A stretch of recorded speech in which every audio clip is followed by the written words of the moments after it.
Panibagong umaga ang naghihintay sa bawat manggagawang lubos nag-aalay. Ang bayan kasama sa kanilang tagumpay. Tara na, halika na, tayo na sa masaganang Pinas.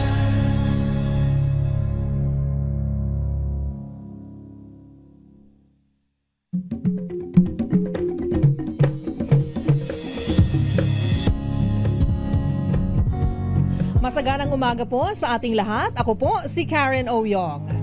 Masaganang umaga, ako naman si Gilbert Allen ng Department of Agriculture. Hello po, Sir Gilbert. Ayan, may bago akong partner ngayon. Exciting! Ayan po ladies and gentlemen, ayan, nagkaroon lang po kami ng kunti at maikling break after the first season of Masaganang Pinas. But back to regular programming na po tayo ulit para maghatid sa inyo ng mga mahalagang kaganapan sa ating agrikultura. Yes, Karen, hatid natin ang isa namang oras ng balitaan at talakayan tungkol sa pagsasaka, pangisdaan at paghahayupan na magbibigay sa atin ng masaganang pagkain sa hapagkainan. At kung kayo po ay naghahanap ng dagdag na kita, aba gusto ko yan, and I'm sure gusto nyo rin yan, aba ay pwede kayong maging agripreneur. Gaya po ng ating mga itatampok dito sa ating programa. Tutok lang po kayo para malaman ang proseso at syempre ang mga benepisyo. Pero syempre, Sir Gibo, ayan, ito muna, mapapakinggan tayo at napapanood live sa iba't ibang mga istasyon at mga online platforms po. So napapakinggan tayo sa DZRH, ang frequency po ay 666 kHz. Live na rin tayo napapanood sa DZRH TV. Ang mga cable channels po natin, Signal Channel 18, Sky Cable Channel 3, GSAT Channel 140, Converge Vision Channel 14. Naka-live stream na din tayo sa DZRH Facebook at YouTube. Habang live na live ang ating audio broadcast sa DZRH.com. Mapapanood din tayo sa Facebook page ng Department of Agriculture at maging ng kanilang regional offices. At syempre ngayong Sabado ay unang episode ng ating Season 2. So fresh na fresh din ang aking partner ngayon, ang Executive Assistant ng Department of Agriculture, si Sir Gilbert Ali. Hi Sir Gilbert, first time mo ba dito sa booth sa ating studio? Yes po, first time natin. Pero balita ko hindi mo first time omere. Yeah. Meron kang background. Tama po ba? DJ ka dati?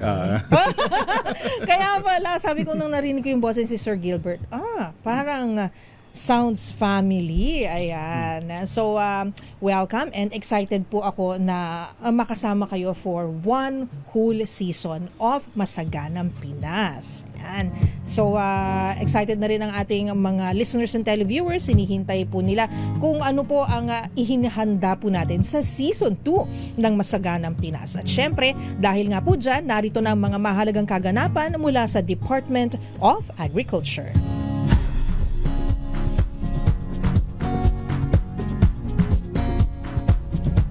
Balitang Agri.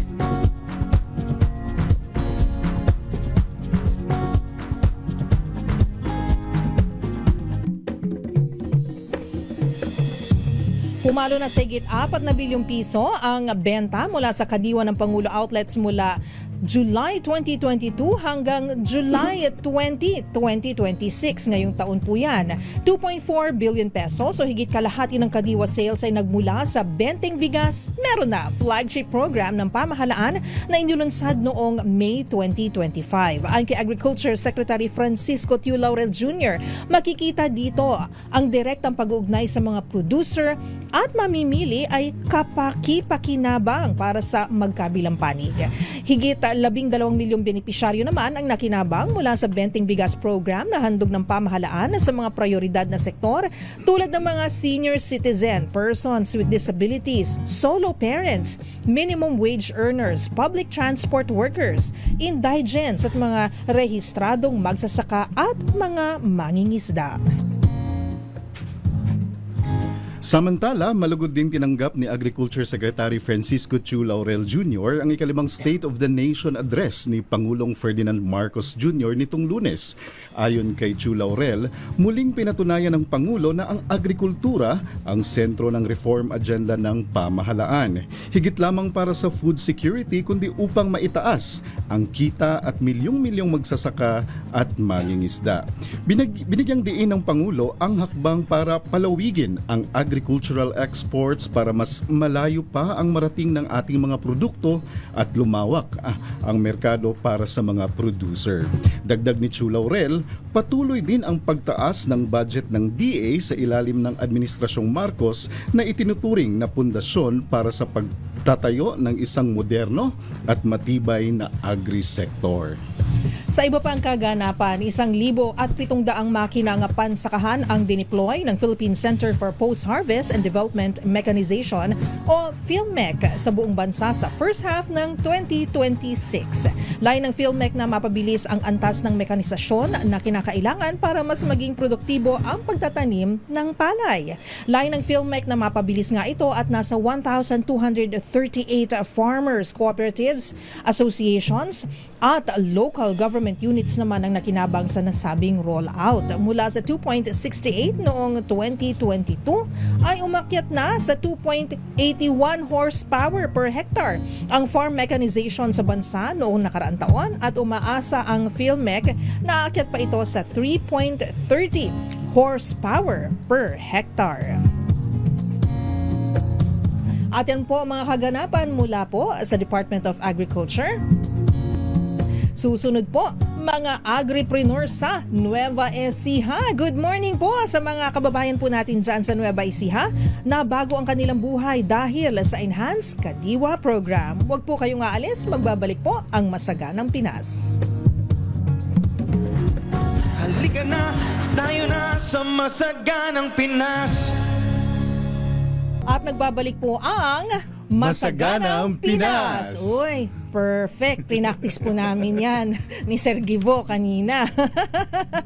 Ayan na Sir Gibo, ibinalita natin kanina na umabot sa 4 billion pesos ang sales mula sa Kadiwa stores simula noong July 2022. Malaki yan So layunin po ng programa na direktang iugnay ang mga magsasaka sa mga consumer. At sa loob po ng ilang taon ay talaga namang marami na ang nakinabang sa Kadiwa program. Kabilang na nga ang isang kooperatiba sa Nueva Ecija na mula sa 15 ay mayroon ng 124 members. Ayan. So, panuurin po natin kung paano nangyari ito. Narito po.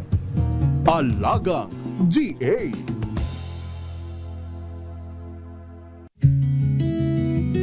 Dito sa Cabanatuan City, Nueva Ecija, matatagpuan ang Golden Beans and Grains Producers Cooperative, isang kooperatiba na binubuo ng mga magsasaka at magugulay na patuloy na umaasenso sa tulong at suporta ng Enhanced Kadiwa Program ng Department of Agriculture.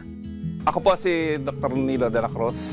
Ako po ang kasalukuyang General Manager ng Golden Beans and Grains Producers Cooperative. Nagsimula po ang Golden Beans and Grains Producers Cooperative bilang isang kooperatiba sa 15 miyembro. Kasalukuyang miyembro na po natin ay 124 members kung saan po ang kalamihan po rito ay RSBSA. Pagtatanim at pagpoproseso ng soya ang pangunahing produkto ng Golden Beans. Ngunit dahil sa pandemya, ito ay nabago. Napalitan ang kanilang produkto ng high-value crops at palay sa ilalim ng programa ng Department of Agriculture. Simula po noong 2020 na nagbigyan kami ng Enhanced Kadiwa Program ng Department of Agriculture under Agriculture Marketing Assistant Division o AMAD ng Region 3. Nabigyan po kami ng worth 2 million. Nakapaloob po rito ang hauling truck na panghakot ng gulay. Hindi pa rito nagtatapos ang mga tulong na iginawad sa kooperatiba. Maliban sa sasakyang panghakot ng aning gulay, nabigyan din sila ng pagkakataon na makapagbenta ng kanilang mga produkto sa mga Kadiwa store sa Metro Manila. Through Agriculture Marketing Assistant Services ng Central Office ng AMAS, nabigyan po ng pagkakataon na magkaroon ng permanent store sa Caloocan at saka sa Valenzuela. At noong May 2024, ibinigay po ang ginawad sa atin ng AMAS na magkaroon po tayo ng Kadiwa Center na matatagpuan naman po sa Bureau of Plant and Industry. Sa tulong ng mga suportang kanilang natanggap, unti-unting lumawak ang kanilang mga oportunidad, hindi lamang para sa kanilang kooperatiba, kundi maging sa bawat miyembro nito.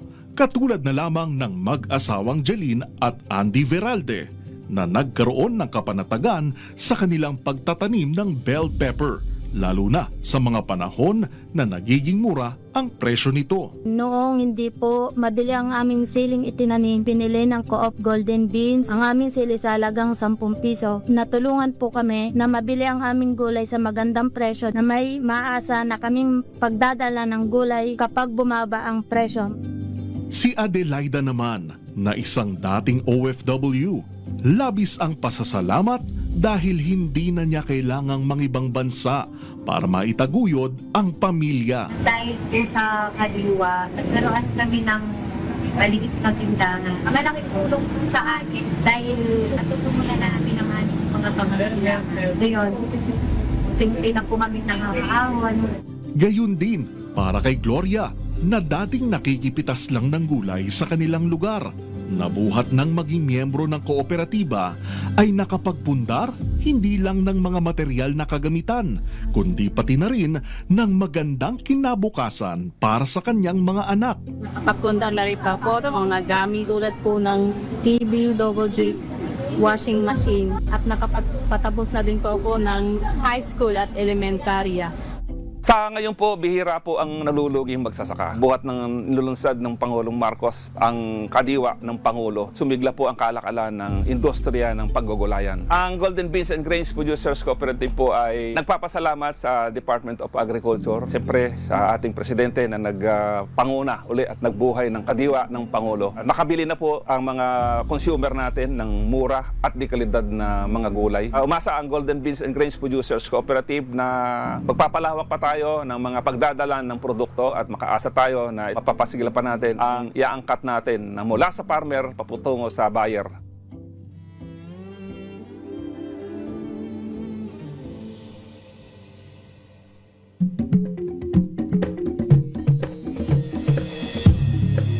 Ayun, partner, Sir Gibo, nakita natin kung paano na bagong buhay ng mga magsasaka at magugulay sa Nueva Ecija dahil sa Enhanced Kadiwa Program ng pamahalaan na iba-ibang tulong ang naibigay po sa kanila, no? Mula farm equipment, pati oportunidad na magbenta sa Kadiwa outlet sa Manila. So talagang buong-buo at ramdam po ang suporta ng pamahalaan. And partner? Tama ka dyan, Karen. Ano? So, para sa higit pang, or para mas higit pang maintindihan ng ating mga benepisyaryo, no? Or ang benepisyo sa ilalim ng Enhanced Kadiwa Program, kasama natin ngayon dito live, no? Si Director Junibert Disagon, ang head, no? ng Agribusiness Marketing Assistance Service, o mas kilala namin ito sa DA na AMAS. AMAS. No? Opo. Mamaya din po, partner, ano, makakasama natin via phone patch, no, si Attorney Genevieve Vilicaria Guevara, or mas kilala namin itong tinatawag na ASEC Bebang. No? Siya po ang Assistant Secretary for Agribusiness Marketing and Consumer Affairs and head ng Kadiwa ng Pangulo Program. Ayun. So since wala pa si ASEC Bebang, ano, siguro ay tumatawid pa siya sa karagatan. Ayan. Ingat po, ASEC Bebang, ha. Huwag mong kalimutan na ang aming pasalubong, saan ka man naroroon, ay siguro si Director muna ang ating kausapin, ano, tungkol dito sa ating topic. So welcome to the studio, Director Disagon, sir. Magandang umaga po sa ating lahat at salamat sa pagpunta ko dito. Ayun. Okay. So, siguro, partner, unahin ko muna, no, yung tanong na yung Kadiwa program. Could you tell us more about this? Kasi nakita natin sa ating video kanina na malaking tulong itong Kadiwa na program ng ating Pangulo sa mga magsasaka at mga mangingisda. Lalong-lalo na dun sa mga farmers sa Nueva Ecija. So, could you tell us more about this program? Bakit po ito naitatag at ano po yung layunin nito? Ang Kadiwa ng Pangulo Program ay isang marketing strategy natin kung saan diretso nang nakakapagbenta po yung ating mga magsasaka sa pamamagitan ng kanilang mga kooperatiba at asosasyon sa mga Kadiwa stores. So, sa ganyan pong paraan, lumalaki po yung kita ng ating mga magsasaka at the same time, nagkakaroon ng affordable or murang bilihin ng ating mga consumers. Okay, so win-win po lahat. Panalo mga kooperatiba, panalo rin po yung mga consumer sa director. Ayan, partner. Opo. Yun nga, Director Junibert, nabanggit niyo po na isa itong marketing strategy ng Department of Agriculture. May ilang tanong din tayo dito, partner. So, pag-uusapan po natin ngayon yung kadiwa, and then isa sa mga major driver ng kadiwa, ang benting bigas sa meron na program ng DA. So, Director, ano po ang naging indikasyon nito para sa ating programa? Sa taong 2026, makita natin na meron na po tayong total of 4 billion sales para sa ating kadiwa program. Pero kasama po sa 4 billion dito yung P20, Benting Bigas Meron na program ng ating Pangulo at ng Department of Agriculture. So ito po yung isang indikasyon na talagang matagumpay at tinatangkilik po yung ating P20 at saka yung kadiwa ng Pangulo program. So mabenta po ang P20, di ba? Yes po, Na at bigas. talagang tinatangkilik po ng ating mga kababayan. So, aside from nabanggit ni Partner Gibo, aside from bigas, ano pa po yung makikita natin sa ating mga kadiwa stores? Nandiyan ang benting bigas, ang ating mga gulay mula sa Highland at saka sa Lowland. May mga isda din po at meron din po mga karne. So ito po ay depende doon sa mga dinadala ng ating mga partner cooperatives at asosasyon ng mga magsasaka at mangingisda. So kompleto po ito ng mga produkto ng ating mga magsasaka. Ayun, Partner Gibo. Oo, katatapos lang ng SONA ng ating Pangulo. Yun nga, ibinida niya. Unang bungad pa lang sa SONA na banggit na ng Presidente na meron na tayong 800 plus na kadiwa center sa Dami. buong Pilipinas. Oo, lahat yun nagbebenta ng P20 din. So, Director, pwede niyo po bang ipaliwanag sa ating mga nanonood ngayon or nakikinig? Ilan po ang ating mga regular na mga kadiwa outlets, mga pop-up stores, yung mga KNP sites po natin, as well as yung mga kadiwa on wheels at saka kadiwa center sa buong Pilipinas? Salamat sa tanong po na yan. At sa ngayon, meron tayong 827 kadiwa sites sa buong Pilipinas. So, ito pong 827 na ito ay meron tayong mahigit 150 na kadiwa centers. Merong 368 or malapit na tayo mag 400 na kadiwa stores. At yung mga pop-up store naman ay 163. Then kasama na po dito yung mga kadiwa KNP events na mahigit 150 na po yung ating naitatala dito. So total of 827 regular kadiwa sites and still counting. Marami pa pong darating. Marami pa. So, ano ba yung target nyo, Director Junibert, sir? Ano ba yung directive sa inyo ni Secretary Tiu Laurel? By the end of the year siguro, dapat makailan na tayo? Ang target po natin bago matapos yung 2028 is 1,500 Before na total. 2028. Opo. So yun po yung tinatarget natin mula ngayon hanggang papunta po dun sa patatapos ng taon na po yun. Okay. Bakit po ba talagang pinipilahan ang mga kadiwa stores, mga sites? At bakit mas iniinganyo po natin yung mga magsasaka, mga kooperatiba na doon nila dalhin yung kanilang mga produkto? Ito po kasi isa talagang public service natin, hindi lang sa mga consumer. Unang-una po sa mga direktang kliyente ng Department of Agriculture kasi nagkakaroon sila ng alternatibong market. Maliban doon sa mga regular at traditional marketplace po natin, dahil sa mga kadiwa store centers and pop-up, meron po silang ibang pinagdadalhan at napapatibay natin na magandang kwalidad at murang halaga po ang ating mga kadiwa products. Kasi nawawala po yung tinatawag na middleman. Tama po ba? Direkta po ba nilang nadadala? Direkta po. Kaibigan naman natin lahat ang mga middleman at kasama sa value chain. Pero dito po sa kadiwa centers, kadiwa program, nababawasan po kung hindi man totally ma-eliminate. So, nababawasan po yung dinagdadaanan. At sa ganun po ay lumalaki po yung kita ng ating magsasaka at mas mura namang nabibili ng ating mga consumers. Ayan. So, Partner Gibo. Oo. Director, nabanggit niyo po kanina na meron po tayong mga active sites na mga nagbebenta ng mga P20. Pero sundan lang natin, Director, ilan kaya yung ating mga regular na mga kadiwa outlets na nagbebenta? When you say regular, yun yung may regular schedule. Oo. Okay. Sa buong Pilipinas yan, Miss Karen, Ang regular schedule po natin ng kadiwa ay yung mga nasa kadiwa stores, mga 300 plus po ito. So, Kaya tinatawag natin Kadiwa stores, meron silang mga regular na schedule. Kahit hindi permanente pa yung struktura, pero regular po natin ito makikita. Okay. So, pwede ninyong balik-balikan Opo. by the schedule. At asahan nyo na meron kayong mabibili doon. Ayan. Okay. So, napakaganda po ng ating usapin ang Kadiwa na programa at ang benepisyo nito sa dalawang magkabilang panig, ang consumer at syempre ang mga kooperatiba ng mga magsasaka, mangingisda, paggugulayan at iba pa po. Pero tutuloy po natin yan. Magko-commercial break lang po muna tayo. Ang ating oras, 11:02. Halika na, tayo na sa masaganang Pinas. Usapang Agri.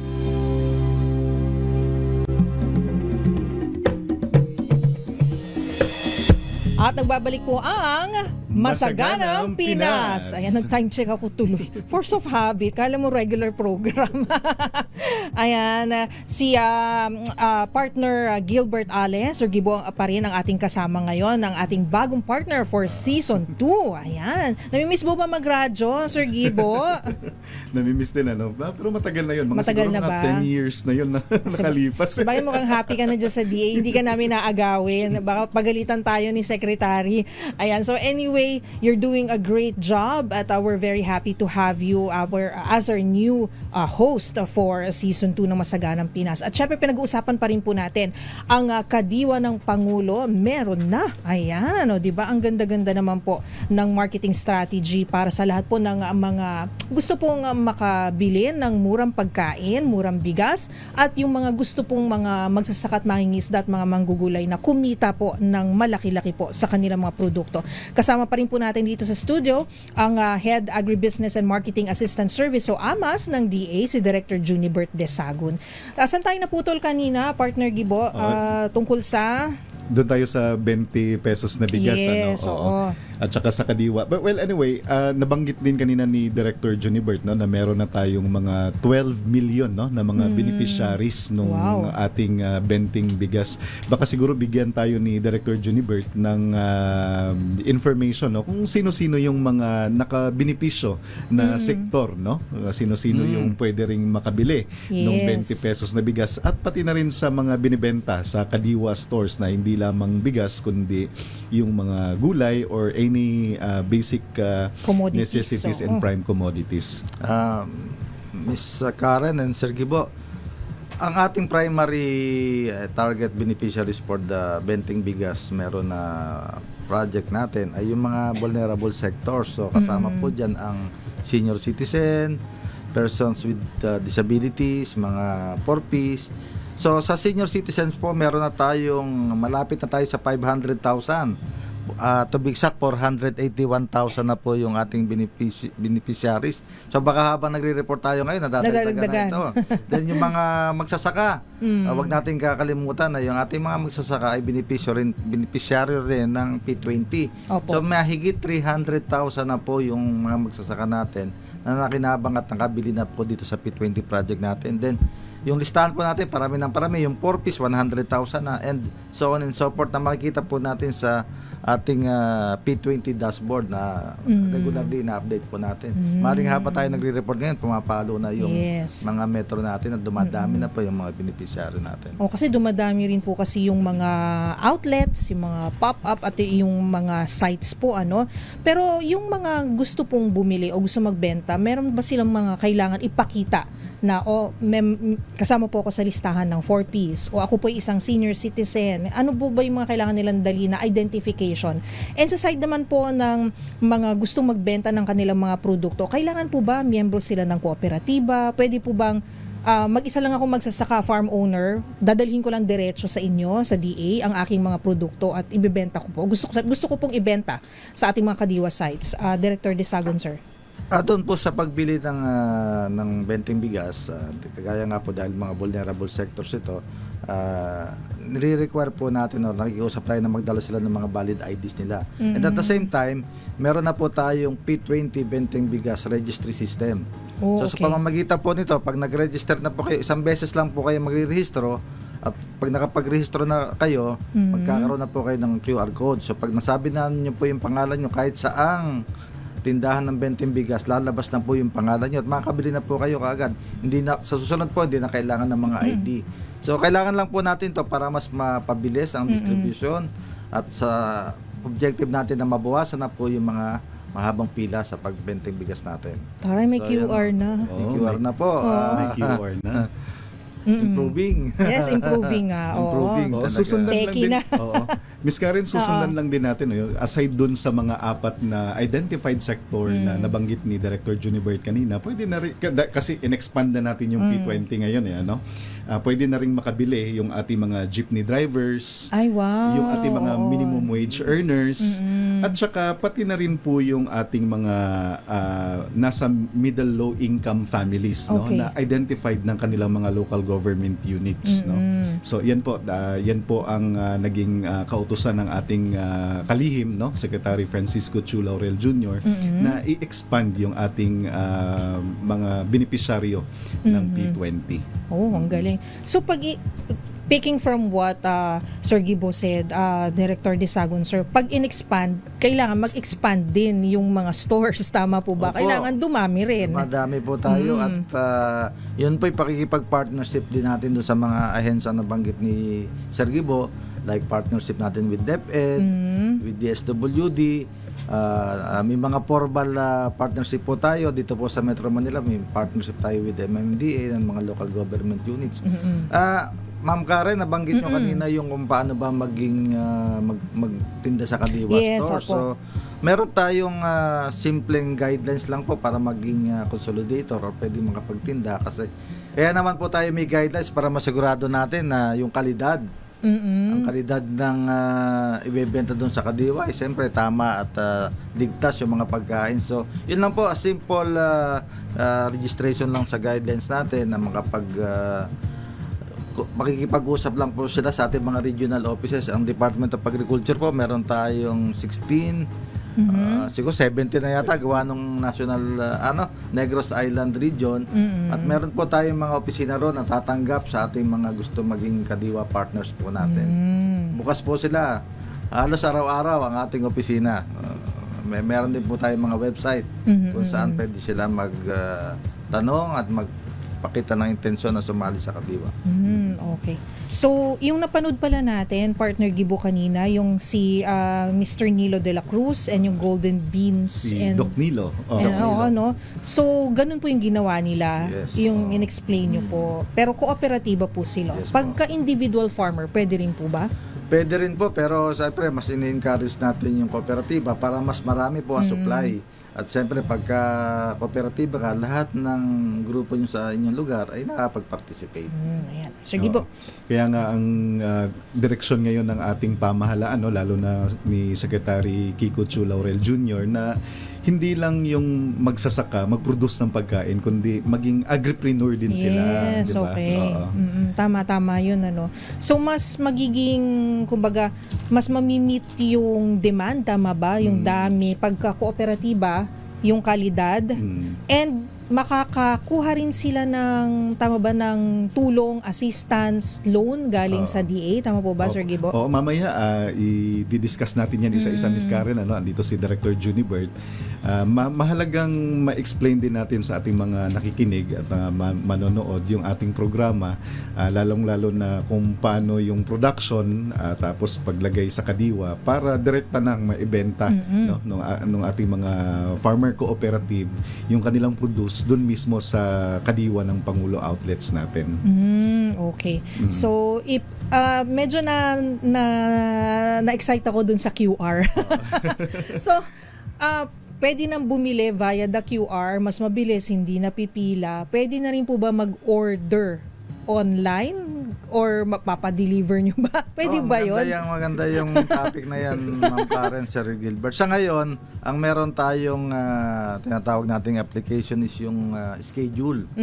So, maliban doon sa nakikita natin yung schedule ng selling ng benteng bigas, kasi nakikita natin sa FB page ng DA yan, sa ng Kadiwa, kung saan ba merong Kadiwa, saan may P20, ay meron na rin po tayong online schedule. okay. So magre-register sila doon at malalaman nila kung anong araw at anong oras sila. Sila ang pipili ng oras.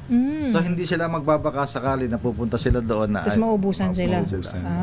Okay. So 'yun, nalagay na po natin yung ano doon, yung sistema na 'yon so that hindi na sila nahihirapan. Ang galing naman, di ba? Ito po Convenient. ay kailangan banggitin ko sa instruction din ng ating SecKiko at sa tulong po ng aming ICT office, sila po yung nag-aayos ng sistema na to. Naku, oo nga, high-tech na talaga. At mukhang madadagdagan pa yung mga features. Pero siguro, Sir Giboy, tanong ko lang din, maganda po ito at I'm sure marami pong benepisyo to. Pero ano po yung mga challenges naman na nakita nyo nung siniset up nyo po itong mga Kadiwa sites, itong QR code, yung listahan, overall po, ano po yung naging challenges, Director Desagun? Sa una, yung sa Kadiwa program natin, ang lagi kasi nating may balancing act tayo eh. Murang bilihin para sa mga consumer at the same time, sapat at tamang kita naman sa ating mga magsasaka. So, talagang babalansin mo yan. Yes, so, ang ating unang challenge dyan is logistics. Kasi paano mo ibababa from sa bundok or sa farm papunta sa mga Kadiwa centers. Na kung makikita po ninyo, tinutugunan na yan ng mga programa ng Department of Agriculture ngayon. Unti-unti po natin nilalatag yan at ay, naniniwala ko na sa mga budget natin ay kasama na siya. So, yun po ang primary natin is yung logistics at saka yung hindi naman natin pinipigilan yung presyo pero paano maging balanse ang lahat ay kikita yung magsasaka at murang bilihin. So yun po yung nakikita namin na challenges at maayos naman tinutuparan ng Department of Agriculture yung ganong mga challenges. Thank you, sir. Ayun po. Partner Gibo. Eto sir, question natin, ano po yung pwede nating sabihin sa ating mga mamimili o tumatangkilik sa ating programa, lalong-lalo na sa Kadiwa ng Pangulo program? Unang-una, bago yung Kadiwa ng Pangulo doon sa P20, tinitiyak po ng Department of Agriculture na sapat at tuloy-tuloy ang supply ng P20 rice at ito po'y may kalidad, masarap kainin at ganon, 20 pesos. Doon naman po sa Kadiwa products natin ay maasahan po ninyo na ganon din, pinaparami natin yung Kadiwa sites. Kung ang target po ng ating sekretary kung gano'ng karami yung Kadiwa sites, gano'ng karami yung P20 sites. So magka-partner po sila, laging may kompleto, may bigas, may gulay, may isda, may karne. So yun po yung target ng Department of Agriculture at sana suportahan ng ating mga kababayan. Yes. Director Junibert, for good na ba yung natin, yung programa natin Kadiwa ng Pangulo? Ay itong benting bigas natin, hanggang kailan natin Ang tingin ko, ang kaya po nating ipangako ay hanggang end ng term, hanggang 2028. So beyond the 2028, pero parang kasama siya sa programa, I think, but yun po ang ating kayang ipangako ngayon na mula ngayon hanggang end of 2028 na term ay mayroon po tayong P20 at saka yung Kadiwa ng Pangulo program. Ayun, makakasiguro yung ating mga mamimili ngayon, yung mga beneficiaryo nating nakikinig ngayon na yung benting bigas meron na program ay hanggang sa term ni Pangulong Marcos hanggang 2028. Nako, ayan.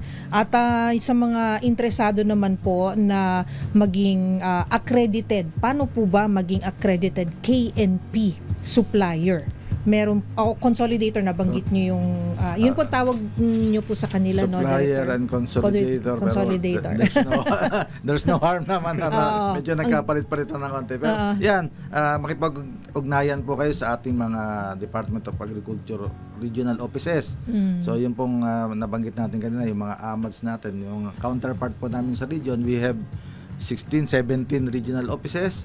At sila po ay malugod na tatanggap sa inyo kung gusto niyo maging partner natin sa Kadiwa. Ang tawag po natin, ma'am, dyan, partner. Partner kasi natin sila partner natin sila na maging supplier ng goods and lahat ng klaseng agricultural products sa mga Kadiwa natin.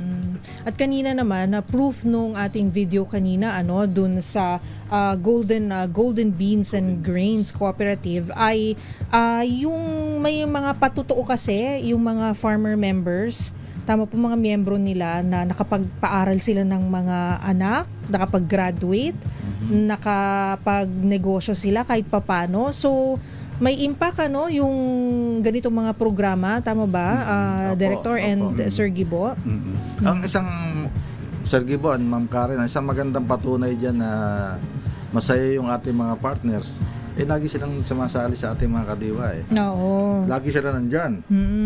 At yung mga consumer naman po, lagi sila naghahanap nasa ng mga kadiwa, nasa ng mga tindahan natin ng kadiwa. So, gusto nga nila mag-expand pa Nabanggit din ni Miss Karen kanina, Director Junibert, Director Jeds, yung ano yung makukuhang benepisyo rin ng accredited KNP consolidator o suppliers. Ano ba ang pwedeng maibigay ng Department of Agriculture? Ang alam ko meron tayong Kadiwa Financial Grant. Baka pwede nating sabihin ito at ano-ano yung mga pwede nilang makuha sa loob ng grant na yon. Salamat Sir Gibo and Ma'am Karen. Kasabay din natin ng programa ng Kadiwa ng Pangulo is yung registration natin sa PEDIS.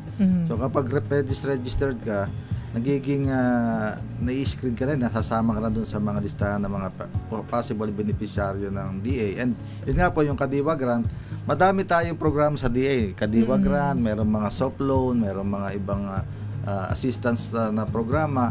So pagka accredited ka na, parang nagbukas ka na ng pintuan para sa mga iba-ibang suporta. Hindi lang suporta yung partnership kasi baka gusto na lang gumraduate sa paghingi ng suporta, maging partner na natin sila. So, mag-ano po kayo, maging partner po natin kayo sa Kadiwa at marami pong oportunidad. Pag-partner po sa Kadiwa, Kaagibo at saka Ma'am Karen, pwede rin sila umali sila sa mga local trade fairs natin.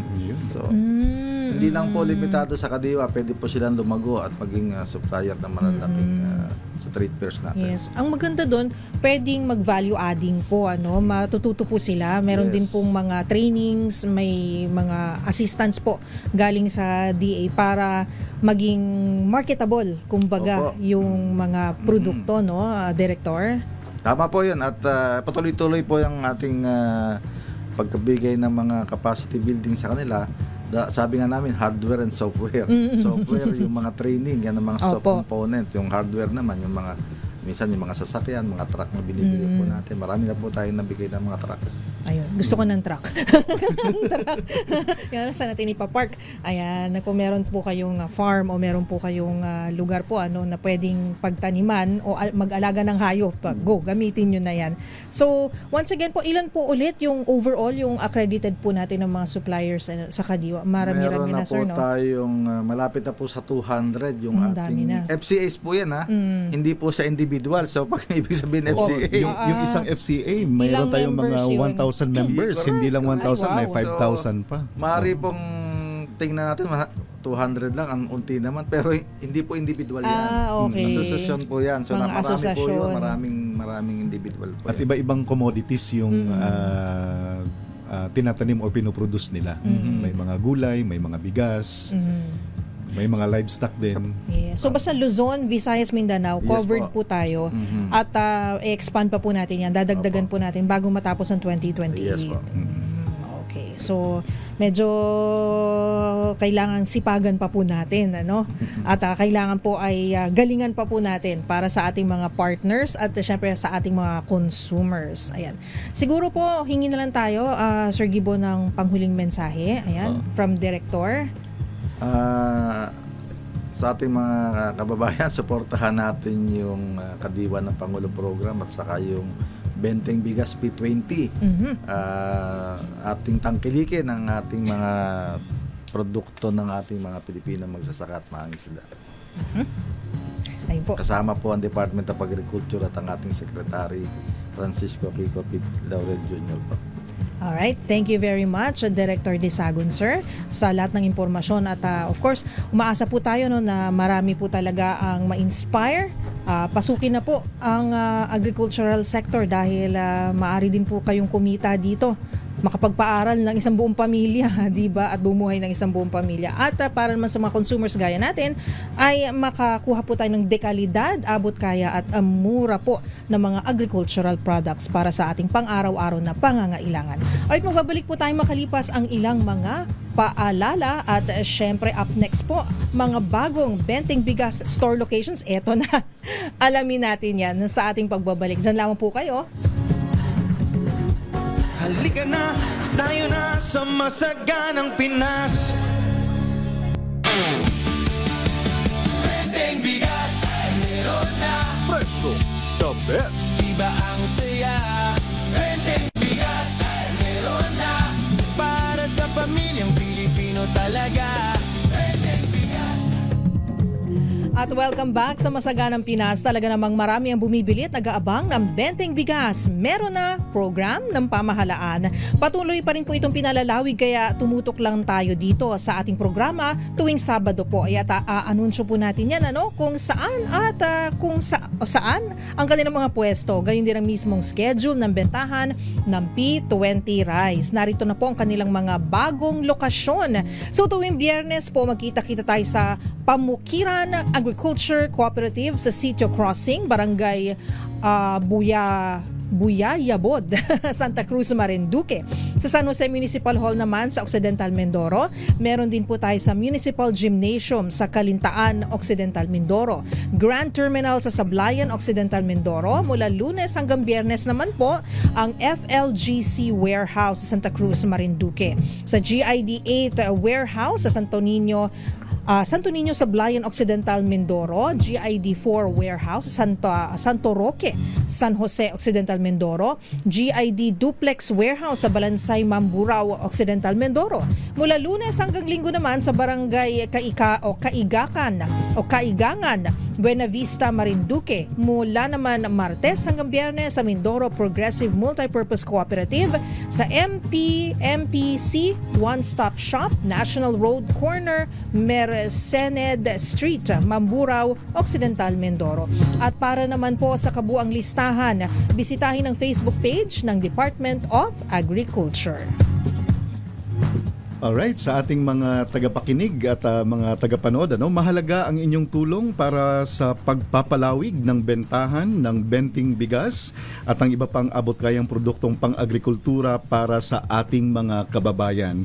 Pagkakataon ninyo na sumali sa bayanihang ito sa pamamagitan ng paggamit ng inyong permanent at semi-permanent structure para maging kadiwa o Benting Bigas site. Para sa iba pang detalye, bisitahin ang da.gov.ph. Thank you, partner. At dito po nagtatapos ang ating programa ngayong araw. Sana ay marami kayong napulot ng mga bagong impormasyon at nakitang mga posibleng oportunidad para sa inyo at inyong mga kakilala. Ikalat nyo na po. Ayan.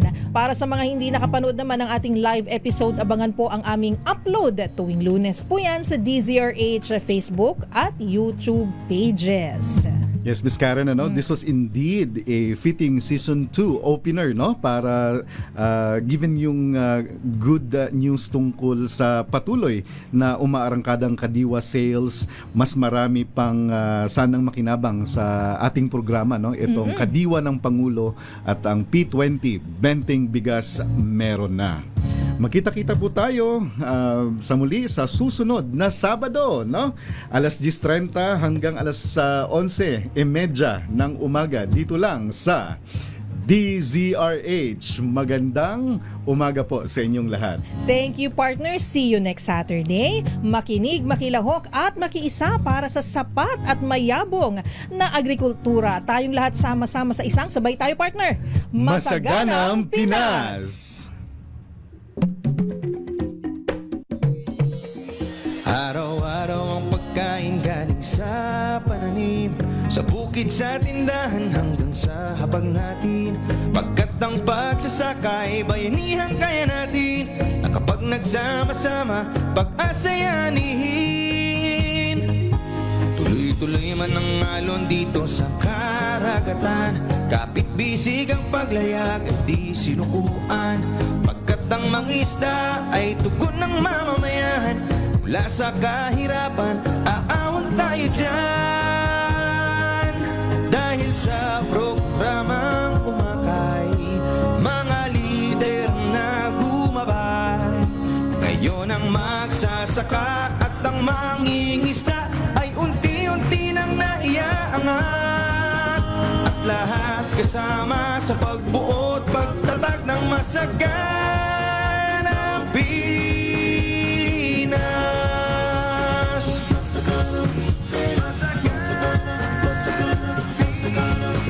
Panibagong umaga ang naghihintay sa bawat manggagawang lubos na aalay.